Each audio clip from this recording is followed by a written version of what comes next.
All right, folks, I've got Mark and Kent joining me with BrettYoung this week. We're going to talk forages. We're going to talk seed availability. We're going to talk about establishment guarantees. If you've got cattle, if you are looking to establish a forage crop, this is the episode for you. We'll talk crop marketing as well. Let's get into it. Episode 115 of the What the Futures podcast. Hey, folks. Welcome to the What the Futures podcast, your quick guide to better farming decisions.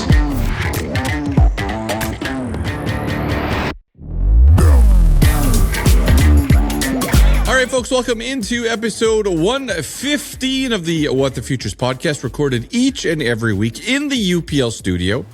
Hope you had a dandy of a week. From a crop marketing perspective, a bit of a sideways week. Kind of start the week a little bit lower, end the week a little bit higher. But hey, as of recording, canola market's it's hanging in. It's going and challenging some of the hold highs here from the last couple of weeks, and the wheat market's also kind of doing their thing. All right, nothing really new this week from crop marketing, at least from my perspective. What's going on in the Middle East? What's going on with Trump and the U.S. Exit plan out of Iran? I do not know.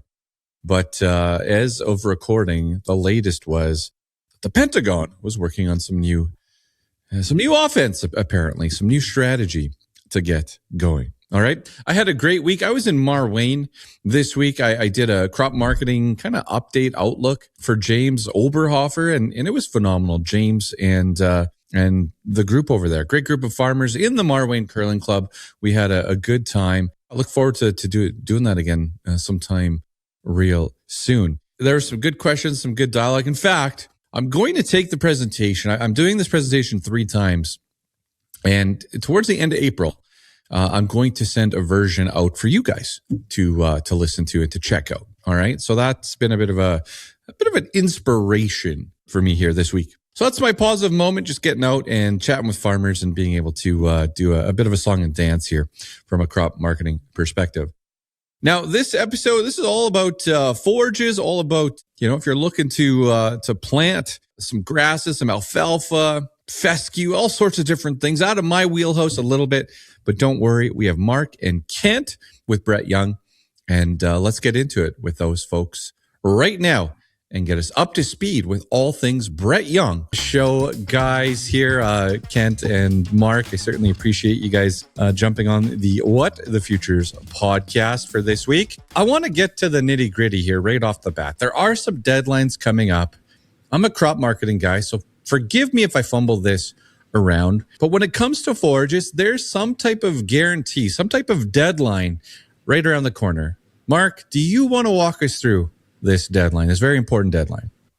Absolutely. So the forage guarantee is something that BrettYoung's been doing for quite a number of years now. Part of it, I guess, is just us partnering with the grower. So if you decide to make a commitment to us, we're willing to make a commitment to you. So anything ordered before April 1st would qualify for 100% coverage, which would be 100% replacement of the seed in case of some sort of natural disaster or act of God clause. Probably relates more to the grain guys, something they've heard before. So, that's a program that we offer. So in what cases have you seen or what could happen if I'm, going to establish this new forage crop for this year? Like, is there anything that kind of stands out as, or a frost or I don't know, what event could it be? So frost, that's definitely a really good example. One of the more interesting ones, actually, I've been doing this for a few years. I've never seen it until last year. We had 3 claims on wind, excessive plow winds and erosion, where it took the entire quarter of an inch of topsoil off the field. And at that point, we knew nothing was coming. The grower didn't want to sort through and reseed the dirt on the side of the field. So we helped him out. Something that's pretty topical now is gophers. Because we don't have adequate controls available to growers. So gopher damaged grass seedlings are so slow growing that gophers will come and clean them off pretty easily. So that's another one that's you're seeing a little bit more now. Just on gophers for a second, my very start in agriculture, unfortunately I did not an agronomy guy, but I did a summer of agronomy. we went to go do a plot tour. We cleaned up our site and everything. And then when we went to go and bring the farmers to the plot tour, somehow the Gophers just cleaned it all out. Well, when we got everyone out there, I think it was like a week delay, and those Gophers did some damage. So anyways, we'll come back to Gophers on another episode. All right. Kent, where are you hailing from here? Where are you from? How long have you been with BrettYoung? So I'm based in Cochrane, Alberta. I have been with BrettYoung for 13 years. Currently, I did work for BrettYoung straight out of university for 4 years, and kind of went on to do a couple other things in between, and came back and I've been with them for 13 years now. Only in the forage seed realm with BrettYoung. All right. Okay, and what's your title? Like, if I've got this problem, what are you solving? Forage seed guy. Forage seed guy. There we go. Guy. If we could just call you the forage guy, I think that would really catch. So I like it. And what about you, Mark? Where are you calling in from today? So I live just between Red Deer and Rocky Mountain House, so also west in Alberta. So I've been with BrettYoung 14 years, kind of in various roles. I started out Lloydminster area and moved my way west. And a regional account manager with BrettYoung for the Central Alberta region. Well, you guys picked a couple of nice places to live. Those are some dandy country there. When we go camping, that's where we kind of head down to that pocket. So nice stuff. It's fortunate that's where all the cows are too. Oh yeah. Beautiful cattle country in that area for sure. All right, awesome. Now I want to talk. It is getting towards the end of March. I want to talk about like forage seed availability. Are we right on time when it comes to planning for the forage side? Is this something that happens earlier, later than today? Where are we at from seed availability and from a planning phase? The things like the establishment guarantee, the purpose of them is to try and help drive planning and get things done earlier.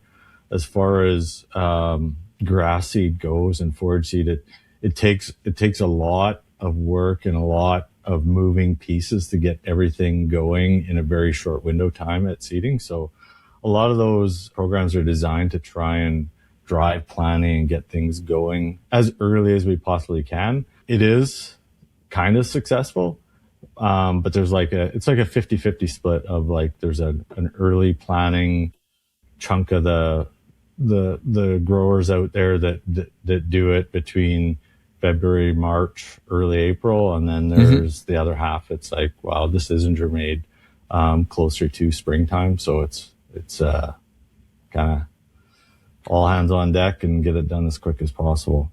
Obviously, cattle markets have been, knock on wood, have been pretty good the last number of years now. Do you guys see? Does that translate into going and being a bit more aggressive on the rancher side, the farm side of like, maybe not waiting as long to go and plant a new stand and to keep it into condition, or is it kind of just flow as per usual?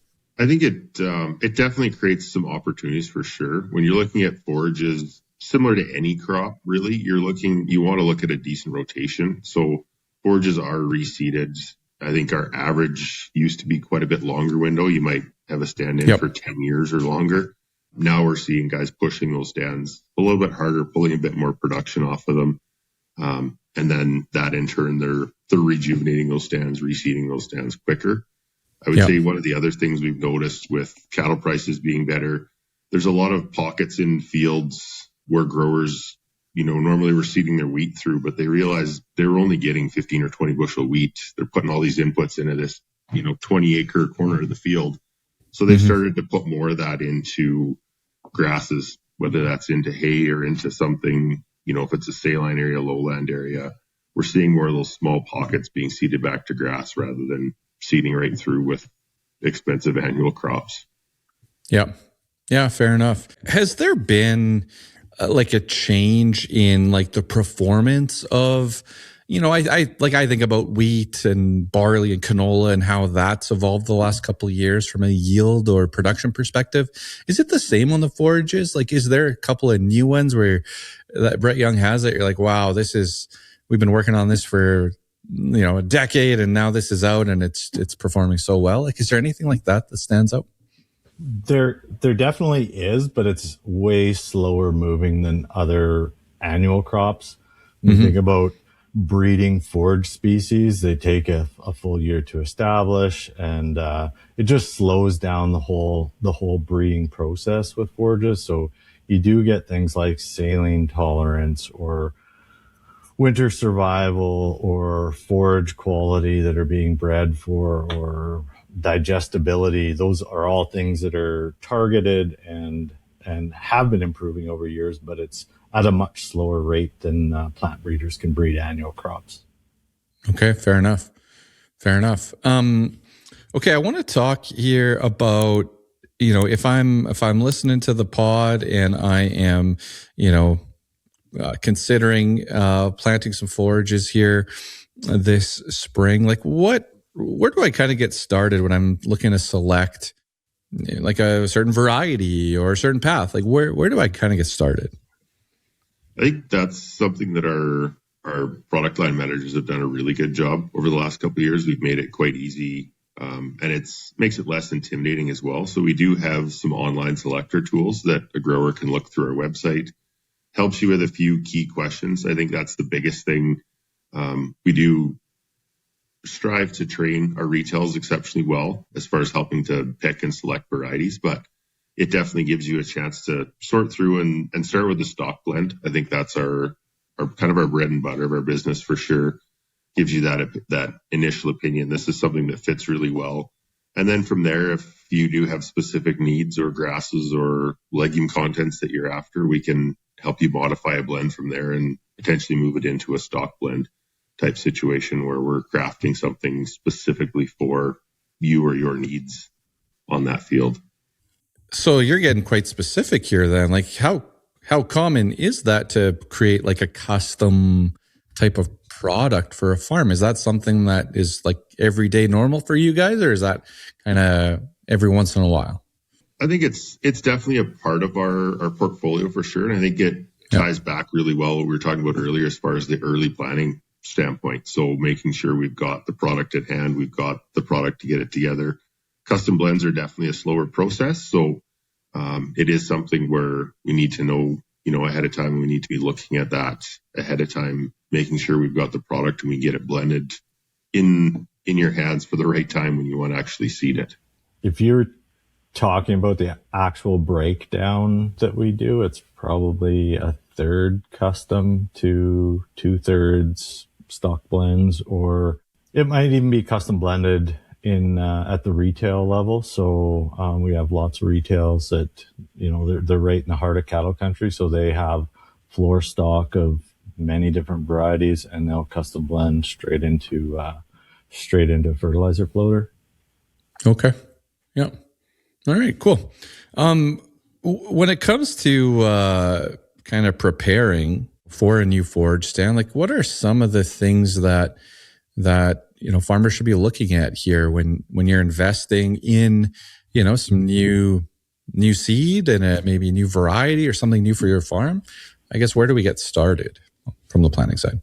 This is kind of the messaging that is most important with the product that we work with. So grass seed is it's small seed compared to any other crop. So there's not a lot of stored energy in those little seeds, and their germination times and their times to take up water are much longer than most annual crops. So the species that we work with have germination times that range between kind of 3 to 4 days all the way up to 3 to 4 weeks, where you have to have moisture available.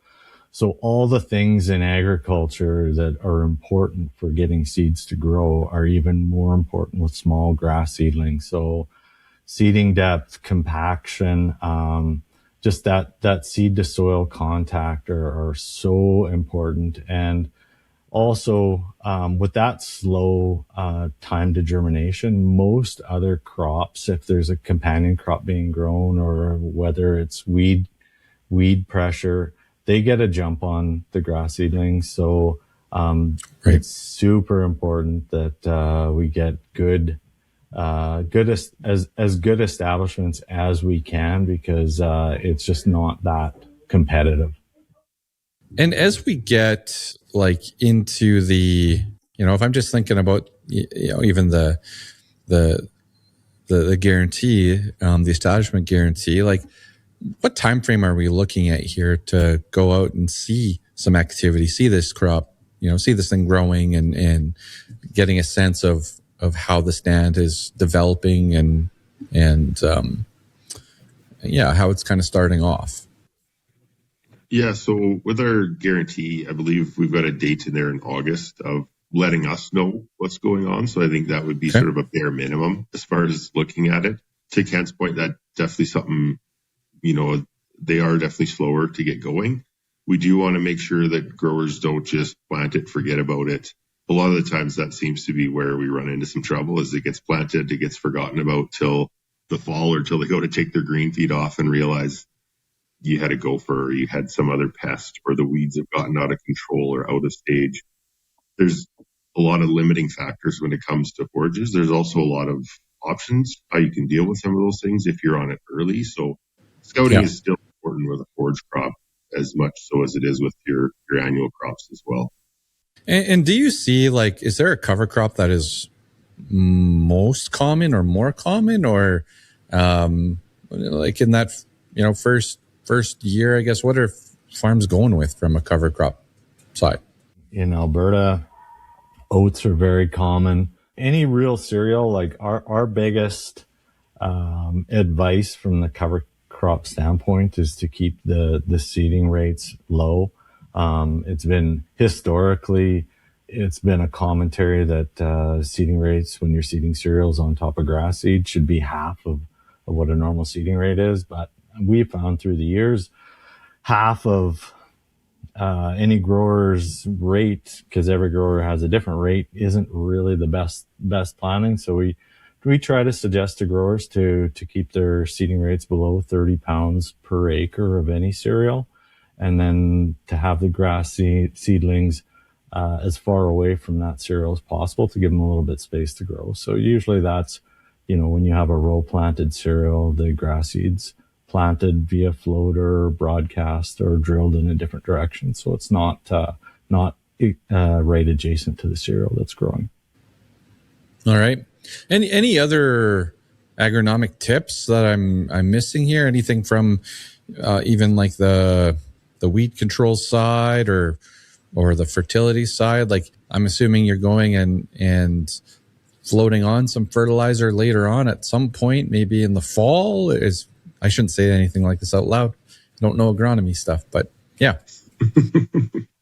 Well, with grass seed, and if you have a cover crop, the fertilizer definitely can come later.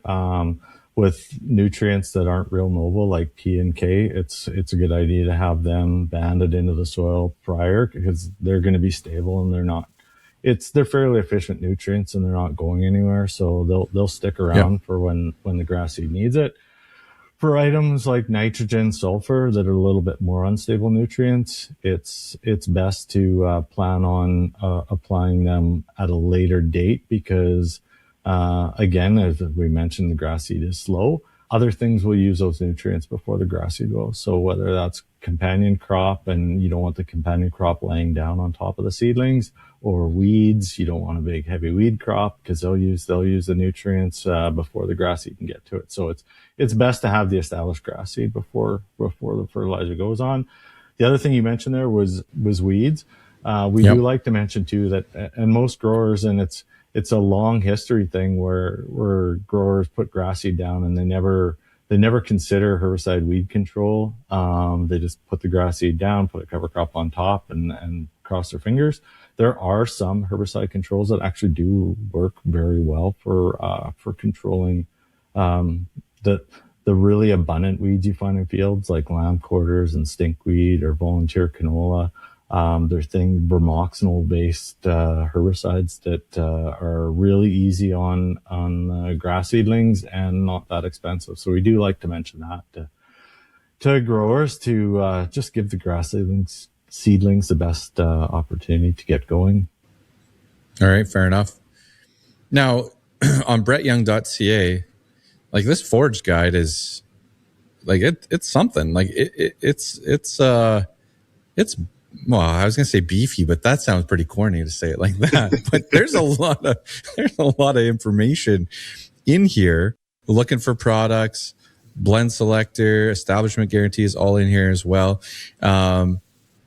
Is there anything in the Forage guide that, someone tuning in is searching through this thing, something that you kind of point out that, hey, don't forget about this in the Forage guide, or check this out in the Forage guide? Is there anything that stands out? I would say, honestly, I think just about everything. I think one of the things I've learned over the years too is even within our own staff, there's parts in that guide and there's things in that guide, like you say, there's a lot of information there, and there's things that people forget are even in there. Everything that Kent has mentioned agronomically, most of that information is in there somewhere. There's fertility charts, as far as trying to come up with what you think the best fertility plan is. There's also information as far as seeding rates as per your different soil zones. And then there's a lot more detail to, breakdowns by specific varieties, what varieties work well in areas. So you can really, dig into it as much as you want to, just to see, if you're really looking for, a forage in an area where you've got some sort of special conditions going on, you can make sure that you're picking the right grasses or the right legumes to do the job you want them to do. How about for you, Kent? Anything else in the Forage guide that stands out? I think we're pretty proud of the Forage guide because we've added to it years in, years out with as much agronomic information as possible. So it's just a good tool to have, more than just something to sell for us to sell grass seed with. It's a handy tool to have in a reference manual. I personally use the fertility chart at least once a week, because every situation, whether it's hay, pasture, silage, different compositions of forage being seeded, is different soils. It's all different. So that fertility chart is a fairly handy thing to refer to as far as I'm concerned. You bet. Awesome. Appreciate that.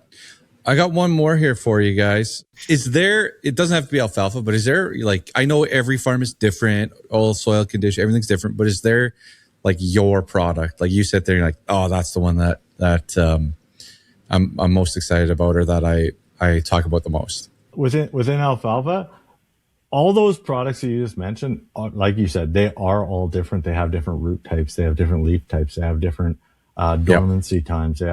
There's a ton of differences. If you're a grass dork, yeah, for sure. There's ones that are your favorite in there. I like Foothold. It's just a unique product. It's got a creeping root. It's high expression multifoliate. It's that thing doesn't exist in the last 30 years, that combination of things. So it's kind of a variety I like. But as being said, it's not great everywhere. You need a use, and your use has to fit the product. So I like the product, but it's got to be in the right spot. I would have to agree with you, Ryan. 4440 is my go-to. I mean, I have specific varieties in the alfalfa portfolio I like, but I would say every time I'm talking to somebody, it always comes back to a blended alfalfa product just works so well. You get talking about, a specific field, and it's got all these conditions, and it matches perfect to, a reload, for example, that's, a branch root, because we've got really high water table, but then you find out there's a saline corner and there's a sandy hilltop, and I really like the blended certified variety alfalfa. All right. I don't know why that one just rolls off the tongue, the 4440, but the blend 4440, but it's a beauty. Is there a spot, we go on crop tours to look at canola fields, in the summer? I'm going to go check out my BrettYoung canola plot and tours this summer. Can I do that as well for, some of these forages? Can I go and check this stuff out somewhere in the summer? You can, but you're going to have to go for a bit of a drive, Ryan, because the plot, we have a very, very nice plot that is maintained by a guy that works for BrettYoung, but it's just outside of Winnipeg. It's a great plot to go look at all the different species and varieties that we do offer. And we do like to take as many people as we can through. We don't have multiple locations. It's just the one that's kind of close to our plant, our headquarters in Winnipeg. One other thing maybe that you didn't ask or didn't mention with regards to forage species is along the lines of seed availability, and it's Sure. we have 40 to 60 species on our price list, and every year the availability depends on the seed growers that are contracted to grow those crops, having good weather conditions and everything going right for them. So that's something with forage seed that we have to work within. And there's always one or two items that are short in supply or not available every year, and we just kind of have to work around that and roll with the punches as we go. But the last couple of years up in the Peace, it's been very, very dry, and that's where most of the brome grass has grown. So brome grass has been a little bit short supply, and the crop's been a little bit lighter and fluffier. But every year it's something. So it's whether there's a bug down in the alfalfa acres in the Brooks country, or reed canary grass kind of grows in a slough, and if it's dry in eastern Manitoba, we get less reed canary grass. It's just, there's always something. So fair enough. Okay, well, appreciate you adding that in, Kent. And I also will add in, I believe I was looking at some Ag in Motion pictures from last year. I think that you guys have a couple dandy plots at Ag in Motion as well that guys can check out. So I know there was definitely canola plots. I thought I saw alfalfa there as well last year. Yeah, we do have a couple. There's a couple forages that we've maintained at that site. So definitely something to, there we go. To have a look at. Cool. All right. Anything else, Mark, that we're missing for today before I let you guys go? I don't know. I think the only thing kind of triggered here just recently that I just thought about is like forages. A lot of guys are looking for rotation crops. They're looking for other options. Guys get frustrated with the market. You hear peas up and down all over the place. Forages is kind of the original rotation crop. Like it really is. It's something that grows exceptionally well in Western Canada. We're talking, and Kent and I, most of our knowledge and our background is on the hay or pasture side. But forages across Western Canada, there's pockets where there's really strong Timothy export markets. There's pockets where, we work with growers on the seed production side. So, even for somebody that hasn't maybe grown forages or hasn't considered forages a part of their farm, maybe this is a really strong potential rotation crop for you to look at, whether it's seed production or it's hay or it's some sort of crop share, to try and break up some of the disease cycles, whether you're looking at issues with verticillium in canola, phenomyces in peas. There's numerous issues out there that forages kind of help with that rotation cycle as well. Yeah, and folks tuning in, I'll also just direct you to the great resource of BrettYoung.ca, where you can get some information, get in contact with individuals like Kent, Mark. We've had Thomas on the show. Everyone's listed on there as well. Great resource. So if you want to go through figuring out how this could fit on your farm in 2026, getting ahead of this for 2027, it's a great spot to do that. So yeah, thanks, Mark, for bringing that up as well. All right, guys, you did fantastic. Thanks for joining the What the Futures podcast for the, looks like the last week of March. Doesn't feel like it outside. I don't know about you guys. I'm freezing my butt off though today. But yeah, appreciate you guys being on the show. All right. Awesome. Thanks Ryan, for having us. Nailed it. There we go. That's good. We're using that. Big thanks to Mark and Kent from BrettYoung for joining me this week and covering all things forages. I certainly a spot I don't spend a lot of time in, but nice to get some perspective and learn something. All right. If you could do me a favor, hit that subscribe button wherever you're tuning in from. If it's on YouTube, go and hit that subscribe button for us. We're trying to get to 1,300 subscribers. It was 1,290 the last time I checked, so I would appreciate that. And also leave a review. Don't be shy. Send in a question, Ryan at whatthefuturespodcast.ca, and you can check out all my projects at ryandenis.ca.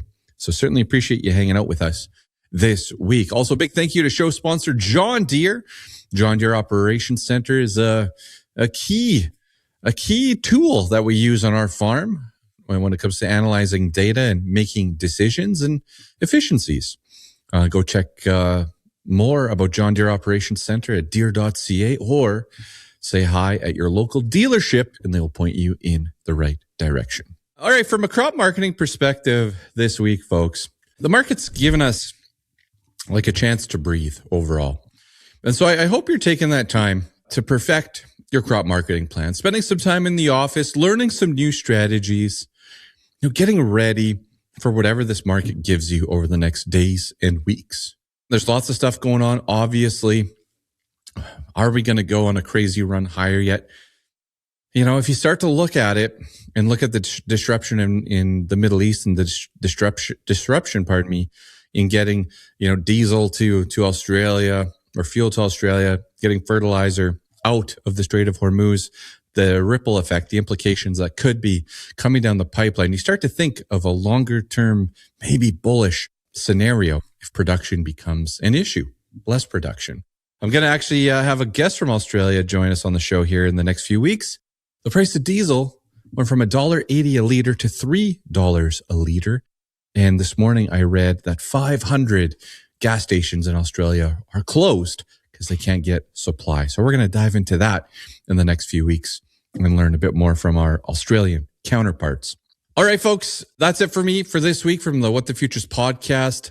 My name is Ryan. I'll see you guys Tuesday for a cup of coffee. Send in your questions, guys. Look forward to doing the live show here. What's that going to be? March 31st? Something like that. Yeah, I look forward to that. And we'll see you guys all next week.